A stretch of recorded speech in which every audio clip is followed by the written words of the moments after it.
सामान इतना लोड हो रखा है पीछे की तरफ कि आगे का पहिया उठ रहा है। काकबेनी में तेल का रेट है 250 रुपीज़ पर लीटर। बस दिल ऐसा कर रहा है कि उठा के ले जाऊँ और अपने घर के छत पे रख दूँ। पहले पेट्रोल की दिक्कत आ गई थी, अब पता नहीं क्या प्रॉब्लम हो गई।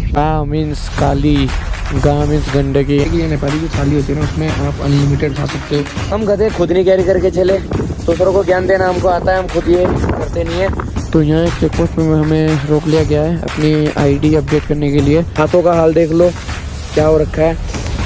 नेक्स्ट लेवल भाई, नेक्स्ट लेवल। बहुत ज़्यादा ठंड है, बहुत ज़्यादा ठंड है।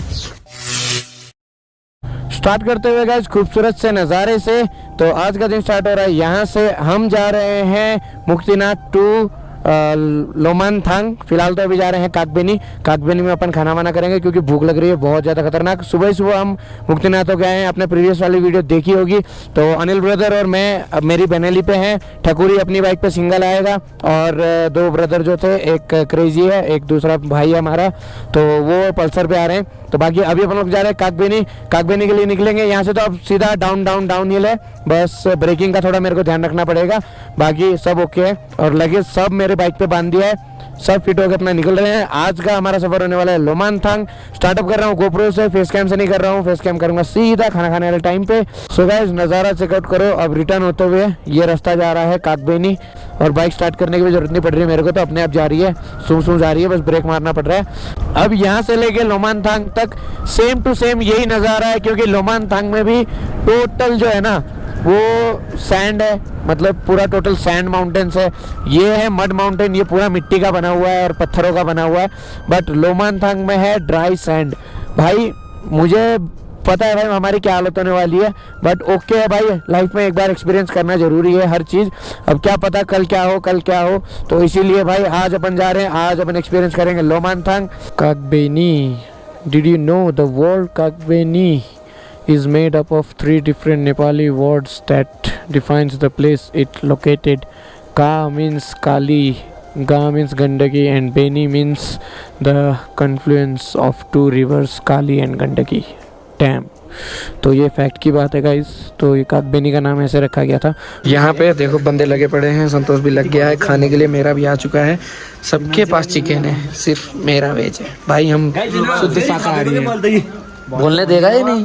बोलना देना मुला बोल रहा सुन क्यों मैनेजर भर्तीस तो ये बडी बोले एला साइड ला दे के ए वाला साइड ला दे नेबल बोलाउँछ नि मलाई फेरि भाइ अब बोला म साथ दिन्छु ल। सो गाइस तो अब खाना खा रहे हैं, खाना खाने का टाइम हो गया है भाई। खाना नहीं खा रहे आप घिस रहे बोल भाई, तेरा पेट देख के इतना तू इतना मोटा है, तू इतना मोटा है घिस रहे बोल, अलग से समझाना पड़ेगा तुझे। देखो मैनेजर तू तड़क पे आ गया, अब क्या करें, पगार टाइम पे ना दे तो ऐसा ही होता है। ओके वो कितनी लग रही है कि और मंगाना पड़ रहा है। तो गाइस ये अच्छी चीज़ है कि ये नेपाली जो थाली होती है ना उसमें आप अनलिमिटेड खा सकते हो। जब तक आपका पेट नहीं भरता तब तक आप खा सकते हो। इंडिया में क्या? इंडिया में ऐसा नहीं होता, नहीं होता। अनलिमिटेड खाना कोई जगह पे लिमिटेड मिलता है, मतलब ऐसा नहीं है कि आप कुछ मंगा रहे हो तो अनलिमिटेड मिले। नेपाल में यही चीज़ अच्छी है कि गाइस आप थाली मंगाते हो तो उसमें अनलिमिटेड मिलता है, आप जितना भी पेट भर के खा सकते हो। Food was very good and हमारी बाइक से खड़ी है। तो अब फाइनली अपन निकल रहे हैं खाना वाना खा के। अब सीधा अपने को रुकना है सीधा लोमानथांग। तो गाइस आज का राइड हमारा थोड़ा टफ होने वाला है क्योंकि आप इस पहाड़ को देख लो। तो ये जो पहाड़ है ना, ऐसा ही पहाड़ अपने को रोड पे मिलने वाला है और टोटल 90 किलोमीटर्स ऑफ रोडिंग ये ओके चली जाएगी। लेकिन मुझे अपनी वाली का टेंशन है। आप सामान देखो कितना लदा हुआ है और इवन मेरे साथ एक बंदा और बैठेगा। 150 सीसी की बाइक है और इतना कर रही है, माने this thing is next level ना गाइस। कमेंट करके बताओ। रास्ता फिर से चालू हो गया है गाइस, फिर से अपन बैठ चुके हैं अपनी गाड़ी पे, अपनी बाइक पे, मेरी जान पे। तो इतना प्यार कर रही है ये और इतना सपोर्ट कर रही है कि दिल से इसके लिए ना चुप्पी निकल रही है मेरे लिए ना, मेरी तरफ से। तो नज़ारा कुछ ऐसा, पहाड़ कुछ ऐसे, पत्थर चारों तरफ। भाई साहब टायर इतना फिसल रहा है ना मेरी बाइक का, मुझे ही पता है क्योंकि अब डर्ट बाइक का टायर जो होता है वो तो बहुत ही मतलब ग्रिप बना के चलता है। बट इस बाइक का टायर थोड़ा सा नॉर्मल टाइप है क्योंकि स्ट्रीट बाइक है यार। स्ट्रीट बाइक को हम ऐसे पत्थरों में पहाड़ों में लेके आए हैं तो भाई गाड़ी कहाँ से सपोर्ट करेगी भाई। देखो और पीछे लोड भी कुछ इतना हो रखा है कि क्या ही बताएं। मैं तो दुनिया को बता ही रहा था कि जब आप मुस्तांग जा रहे हो तो तेल कैरी करके चलो। हम गधे खुद नहीं कैरी करके चले, दूसरों को ज्ञान देना हमको आता है, हम खुद ये करते नहीं है। बाकी हवा इतनी तेज़ चल रही है ना यहाँ पे भाई साहब, बाल नहीं रुके जा रहे। और मेरी धन्नो और पल्सर हमारी ओके है, इनमें तेल है, बट हमारी जो डर्ट है उसमें तेल नहीं है, तेल ख़त्म हो गया उसका। और बंदे गए नीचे तेल लेने के लिए, और तेल का रेट भाई साहब काकबेनी में तेल का रेट है 250 रुपीज़ पर लीटर। और अगर यहाँ से 1 घंटे के फासले में हम जाएँ तो हमको पेट्रोल पंप मिलेगा, पर पेट्रोल पंप नहीं है वो, क्या कहते हैं ना, वो ब्लैक में मिलता है, लेकिन वो टपरी पे बैठे रहते हैं, टपरी जैसी बना के उस पे बैठे रहते हैं। क्या बोलते बोलते अटक गया। तो गाइज 1 घंटे के फासले में हमको मतलब पेट्रोल बिकना चालू हो जाएगा, पेट्रोल मिलना चालू हो जाएगा। तो वहाँ पे बंदे ब्लैक में पेट्रोल सेल करते हैं बोतल में भर भर के, और उसका रेट है 280 रुपीज़ पर लीटर। अपने को यहाँ मिल रहा है 250 रुपीज़ पर लीटर में, वो भी काकबेनी में। और हमारा पोखरा में कितना है 181 समथिंग है पोखरा में। तो 181 वहाँ पे, 250 यहाँ पे, और 280 हमारा 1 घंटे के फासले में यहाँ से। तो मतलब अगर हम अपर मुस्तांग जाएंगे तो फिर तो बैंक 300 पार हो जाएगा, 500 हो जाएगा ना। हाँ 300 पार हो जाएगा, पता उसकी है भाई। तो इसीलिए आप अपने हिसाब से कैरी करके चलो भाई साहब, ऐसे हो जाता है। अब हम बैठे हैं यहाँ पे, 2 बंदे गए हैं तेल लेने के लिए। सो गाइस पेट्रोल मिल गया है, और ये डाल रहे हैं बाइक में, ये एक्स्ट्रा वाला पेट्रोल है, मतलब जो डाल रहे हैं। दोस्त कितने का मिला? 2150 का। कितना लीटर? 9 लीटर। तो गाइस कैलकुलेट कर लेना, 2150 का 9 लीटर। यहाँ पे ना विंड नॉइस बहुत ज़्यादा है, विंड बहुत तेज चल रही है, देखो बाल उड़ रहे हैं, पूरा उड़ रहा है, और बहुत ज़्यादा विंड चल रहा है। तो अभी इसमें एक्स्ट्रा 2 लीटर डाल दिया। अगर किसी की बाइक में दिक्कत होगी तो इससे निकाल के अपन डाल लेंगे। बाकी मेरी बाइक में तो मैं चाह रहा हूँ कम ही रखूँ, क्योंकि यार पावर वैसे ही कम हो रखा है, ज़्यादा पेट्रोल डाल दूंगा तो लोड ज़्यादा हो जाएगा, फिर खींचेगी नहीं। पेट्रोल डाल के फिर से अपना सफ़र हो गया स्टार्ट, और अब मेरे को डर सा लगने लग गया गाइस, क्योंकि रास्ते की कंडीशन में देख रहा हूँ ना, यहाँ पे ऐसा है तो भाई लोमानथांग में कैसा होगा भाई। अब डर सा लगने लग गया है सही में। देखो मतलब रास्ता ही नहीं है, रास्ता है कहाँ यहाँ पे, रास्ता दिख ही नहीं रहा मुझे तो। पर हाँ थोड़ा खतरनाक तो है भाई साहब, लोमानथांग इज डेडलीस्ट, इसीलिए इसको वर्ल्ड का डेडलीस्ट रोड कहा जाता है गाइस, यही है रीज़न। तो अभी मैं एक्सपीरियंस कर रहा हूँ, बाकी एक अच्छा सा एक्सपीरियंस मैं आपको बाद में भी बता दूंगा। फिलहाल के लिए रोड पे ध्यान देना ज़रूरी है, क्योंकि नज़र हटी दुर्घटना घटी भाई साहब। साइड में खाई है, इस साइड पत्थर ही पत्थर ऊपर ऊपर, और नज़र बस सड़क पे रखनी पड़ेगी भाई साहब। तो अगर कुछ मुझे ऐसा दिखा कि मैं कुछ बनाऊं तो मैं भाई साहब कैमरा ऑन करने वाला हूं, नहीं तो भाई मैं नहीं कर रहा भाई साहब। देखो जिस हिसाब की मेरी बाइक है ना, उस हिसाब से तो मैं बहुत ज़्यादा स्पीड पे चल रहा हूँ अगर देखा जाए तो। भाई 12 की स्पीड पे चल रहा हूँ मैं, और पहली गियर पे, क्योंकि एक तो ये ढाल है एकदम से, और पत्थर बहुत ज़्यादा लूज है, तो बार बार टायर जो है ना फिसल रहा है। और डर्ट बाइक वाला तो मस्त उड़ाता हुआ जा रहा है, बस वो पीछे पीछे ही चल रहा है, क्योंकि हमने उसको बोला कि भाई तू ज़्यादा आगे मत जाइयो, कुछ भी हो सकता है भाई। ये है डेडलीस्ट रोड, किसी को कुछ नहीं पता क्या हो जाए, क्या ना हो, बस दुआ करो गाइस कुछ ना हो, ठीक ठाक सलामत चले जाएं, ठीक ठाक सलामत आ जाएं।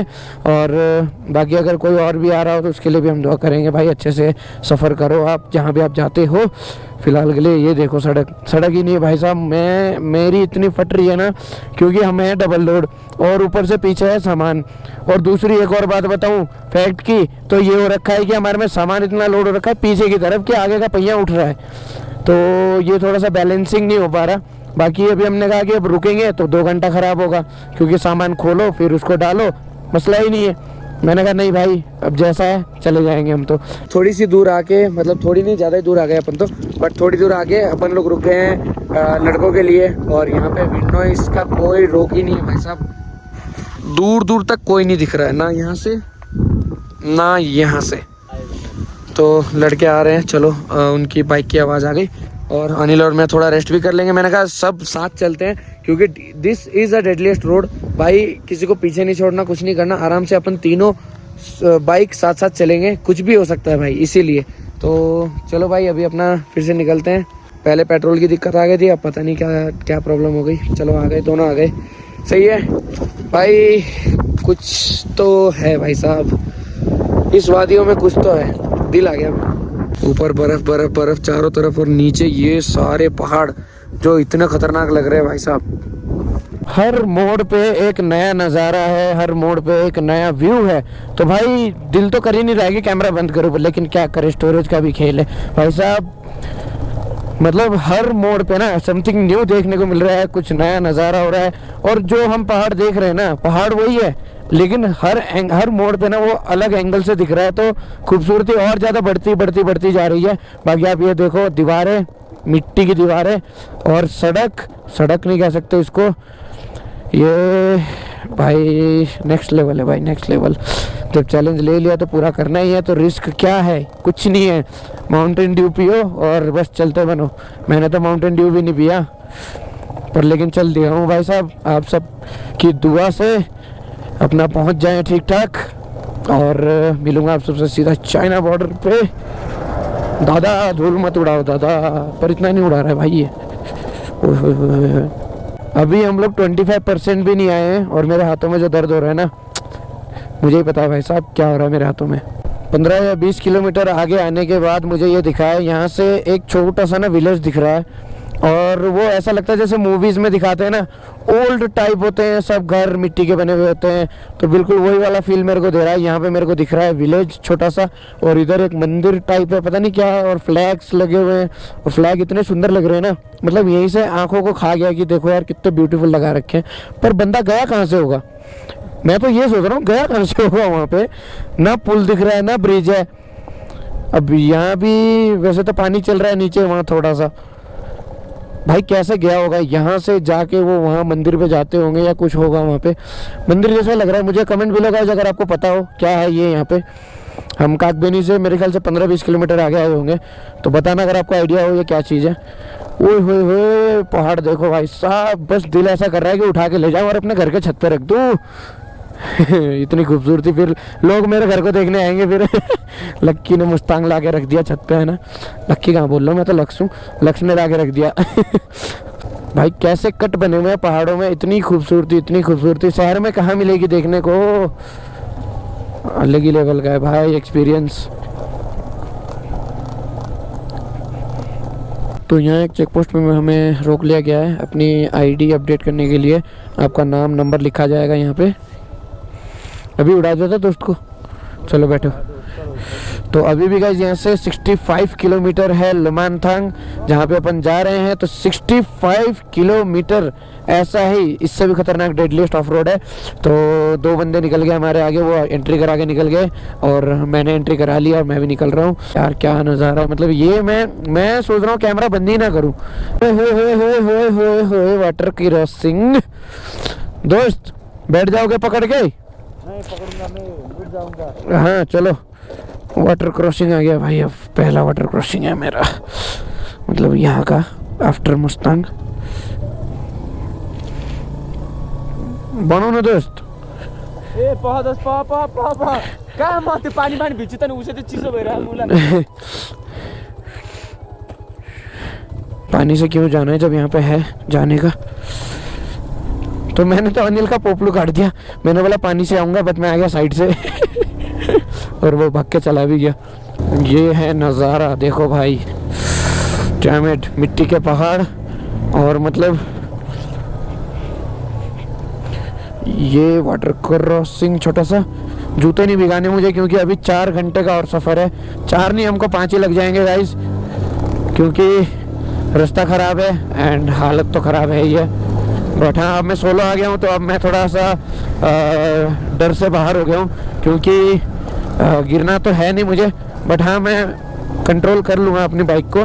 तो अब लोड भी थोड़ा सा कम हो गया बाइक पे, तो पावर इंक्रीज़ हो गई है। अब 30-40 में नॉर्मली खींच पा रहा हूँ। मेरी बाइक हीट हो चुकी है, और हीट होने के बाद ये मिसिंग मार रही है। ये देखो आप, मतलब खींच भी नहीं रही अच्छी तरह से, तो ये मिसिंग मार रही है हीट होने के कारण।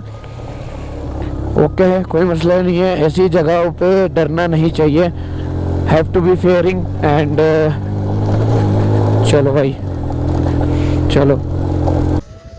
दुविधा में फंस गया हूँ भाई, GoPro की बैटरी खत्म हो गई है, बंदे पीछे हैं, मतलब वो आ रहे हैं, अब मैं आगे निकल गया था। दुविधा क्या है, यहाँ पे लिखा हुआ है वे टू कोरोला, और इधर लिखा हुआ है क्या ये क्या कार करके कुछ लिखा हुआ है, वे टू कोरोला लिखा है। अब अपने को जाना कहाँ है, अपने को तो पता ही नहीं है। आई थिंक कोरोला जाना होगा। अब ये उनसे पूछना पड़ेगा, क्योंकि अगर गलत चला गया तो फिर वो गलत चले जाएंगे। अब देखते हैं जाना कहाँ है। फिर से मैंने कर लिया बैटरी चेंज, लड़के यहीं पे रुके हुए थे।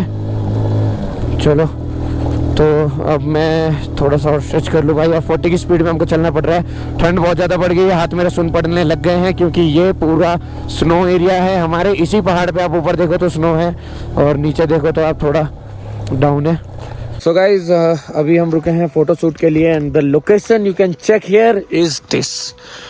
भाई ब्यूटी ब्यूटी ब्यूटी, ये देखो ऊपर, ये बिल्कुल हमारे पास है गाइज। अगर हम यहाँ से संतोष अगर 1 घंटा अगर ऊपर जाएं तो शायद बर्फ टच कर लेंगे हम। कर लेंगे यार, बहुत कर लेंगे ना, इधर ही बहुत लेकिन ठंड इतनी बहुत है ना भाई साहब, मतलब बोला नहीं जा रहा। मैं तो इतना थक गया हूँ भाई, इतना थक गया हूँ कि आज रात मैं थोड़ी देर भी लेट नहीं करूँगा, जाके सीधा सोना है मुझको। और बहुत हालत टाइट है भाई, मतलब ये एक बहुत तगड़ा चैलेंज है गाइस। 150 सीसी की बाइक लेके मैं ऐसे ऑफ रोड पे ऑफ रोडिंग कर रहा हूँ, वो भी इतना लोड लेके। मैं आपको लोड दिखाऊंगा गाइस, वैसे तो मैं शुरू से यही बोल रहा हूँ, दिखा रहा हूँ। तो ये चेकआउट करो गाइस, लोड कितना है। एक बंदे का लोड है। और अभी ये तो जस्ट अभी है, क्योंकि अनिल जो है ना ठकुरी की बाइक में बैठ के चला गया, वरना आधी रास्ते में अनिल को भी इस बाइक पे बिठा के लाया हूँ। एंड हेड्स ऑफ करता हूँ बेनेली को कि इतनी अच्छी पावर दे रही है। 150 सीसी की बाइक है भाई, और इसको सिटी में चलाते हैं, बट ऐसा हो रहा है। बाकी मेरे होंठ बहुत फट चुके हैं, आगे जाके मैं सोच रहा हूँ कि कहीं दुकान वुकान मिलेगी ना तो होंठों पे लगा लूंगा। होंठ फट गए हैं, हाथों का हाल देख लो क्या हो रखा है। नेक्स्ट लेवल भाई, नेक्स्ट लेवल। बहुत ज़्यादा ठंड है, बहुत बहुत बहुत ज़्यादा ठंड है। बाकी अब बाइक यहाँ पे खड़ी करके मैं लोकेशन की पिक्चर ले रहा था, देखो कैसी आ रही है। तो चलो गाइस अब जाते हैं सीधा लोमानथंग। लोमानथंग अब यहाँ से रह गया 30 किलोमीटर। 30 किलोमीटर यानी अभी हमको और 2 घंटा लग जाएगा, मेरे ख्याल से 2 आवर्स लग जाएंगे। तो चलो गाइस चलते हैं। ये देखो नमूना पंती कर रहा है, भागा दौड़ी यहाँ पे। चलो गाइस चलते हैं। 2 दीवारों के बीच में मैं निकल रहा हूँ गाइस, और ठंड इतनी इतनी इतनी ज़्यादा हो गई है, मेरी उंगलियां सुन पड़ चुकी हैं बिल्कुल। और ये मैं अपनी गलती के वजह से हो गया है मेरा, क्योंकि मुझे लाने थे ग्लव्स और मैं ग्लव्स नहीं लेके आया, तो मैं अपनी गलती को अपने आप मान रहा हूँ। बाकी आगे देखूंगा, अगर मेरे को ग्लव्स मिलते हैं तो जल्दी से जल्दी मैं ग्लव्स लूँगा भाई। मुझे अपनी जान की पहले परवाह है, बाकी तो सब हो जाता है। बाकी ओए ये देखो भैंस की टांग, लोकेशन कितना अच्छा है, और इसमें कुछ लिखा हुआ भी है। लोमानथंग से चाइना बॉर्डर जो है वो है हमारा 1 घंटे का सफ़र है शायद। लोमानथंग से ज़्यादा दूर नहीं है, बस थोड़ा सा ही दूर है। तो हम अब चाइना बॉर्डर भी टच कर लेंगे। तो आज का सफ़र तो लोमानथंग तक है हमारा। तो ये रास्ता देख लो, यहाँ तक तो मेरी हालत टाइट हो गई है। व्लॉग पूरी एनर्जी से स्टार्ट किया था, लेकिन अब एनर्जी बिल्कुल भी नहीं बची, क्योंकि भाई मतलब मैं खुद यार मतलब सोच रहा हूँ कि कैसा रास्ता है, कैसे लोग यहाँ पे सर्वाइव करते हैं, कैसे रह रहे हैं। और भाई मेरे हाथ अब तो काम करना बिल्कुल छोड़ दिया, क्योंकि सूरज डूब चुका है और वेदर अब यहाँ पे ना इतनी जल्दी डाउन होगा गाइस, कोई जवाब नहीं है। और अभी तो ये दिन दिख रहा है, अब आधा घंटा भी नहीं लगेगा गाइस, ये अंधेरे में कन्वर्ट हो जाएगा। सूरज ढल चुका है, और ऐसे पहाड़ी इलाकों में ना यही होता है, जल्दी सूरज ढल जाता है और ठंड बढ़ जाती है एकदम से। सामान रख के सारे एडिटिंग पे बैठ चुके हैं, और मैं जा रहा हूँ नहाने। भाई साहब नहाने के बाद मिलूंगा, अभी ठंड लग रही है। तुम बहुत गंदे हो साथी। क्या गंदे? तुम गंदे हो। तू गंदा है भाई, तू 1 हफ्ते से नहीं नहाया, मैं तो 4 दिन हो गए। मैं जा रहा हूँ मुझे बोलता है। चल काम कर अपना, चल। तो गाइस मैं जा रहा हूँ नहाने। होटल हमको मिल गया था लोमानथंग में। Right now we are at Lomanthang. ये बंदा बहुत बाठा है, ये एकले काम करेगा, ये बहुत बाठा बंदा है। ओहो कौन बोल रहा है?